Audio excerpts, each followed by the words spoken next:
Well, well, boys and girls, it finally happened. I can't say I wasn't expecting this day would come, but I finally joined the ranks of propagandists who have been flagged for DMCA violations by studios. Studios.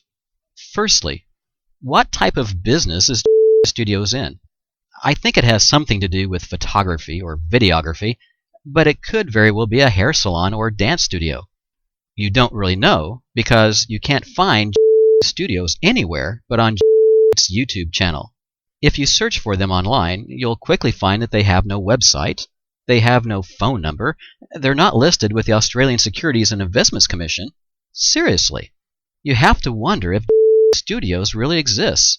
Now, let me save the trouble of producing a 2.5-hour long 10-part series on how I'm being a hypocrite, because I put copyright PW Studios on my videos.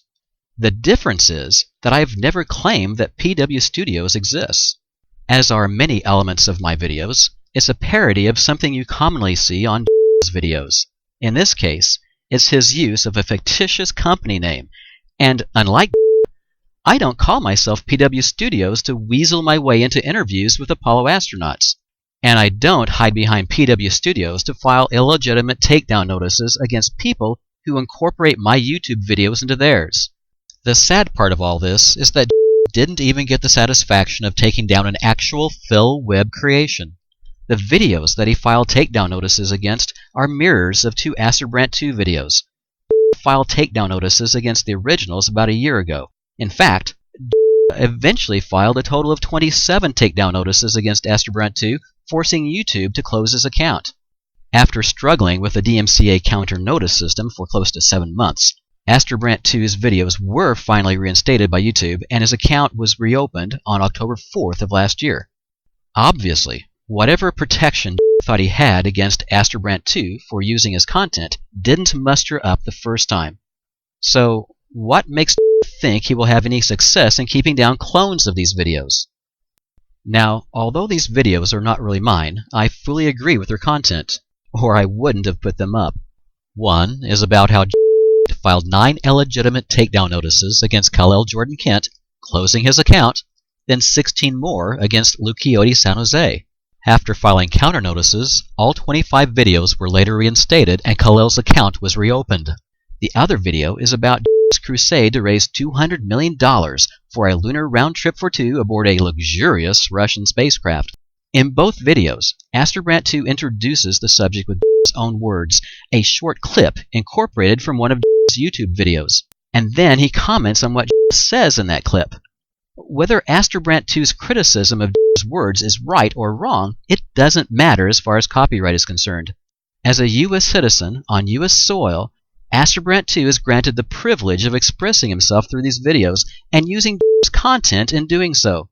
Likewise, I'm granted the privilege of saying that I agree with Arrgh 2 and uploading mirrors of his videos. Other YouTube users have also mirrored Arrgh 2's videos and received the same undeserving attention from that I did.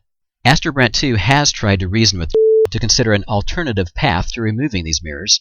In an open letter to Arrgh 2 asked him to retract all the takedown notices he had filed on mirrors of videos that had been reinstated.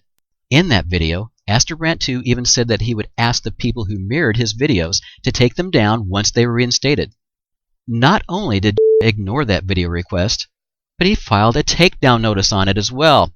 In all, whilst hiding behind the more official-sounding name Studios, has filed a total of 84 illegitimate takedown notices on Arrgh 2, Karri Jordan Kent, Luchiotti San Jose, Mark JH 2005, Truth Surge, 3 Speech Fighter, Zeta 39 Reticuli, TX Anderson, and me. And that's just the ones I know about. God knows who else he's going after. So what am I going to do about these illegitimate takedown notices? I've already filed counter notices, of course. Considering the growing number of videos being reinstated that thought he had silenced through his perversion of copyright justice, isn't it obvious just how ineffective his filing spree has become? How little protection a copyright provides him against honest criticism? There must be some other reason why keeps filing bogus takedown notices. Perhaps all he wants is for people to file counter notices so he can easily collect their personal information. Well, you've got my docs, but at what cost? YouTube user Khalil Jordan Kent, or just KJK for short, has frequently stolen pictures and videos of moonhoax conspiracy theorists and doctored them to harass these individuals. As a prominent member of the moonhoax conspiracy movement, I typically find myself in his crosshairs. If you seriously see yourself as a prominent member of a fringe group, then you really need to grow a pair.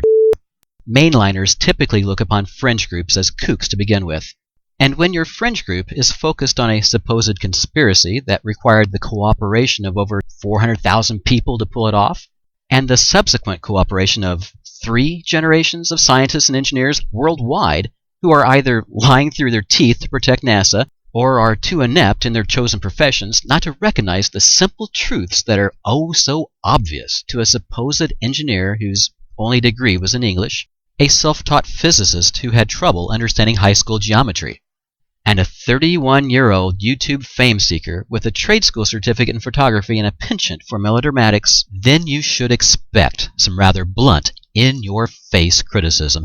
Need I say more? Ciao.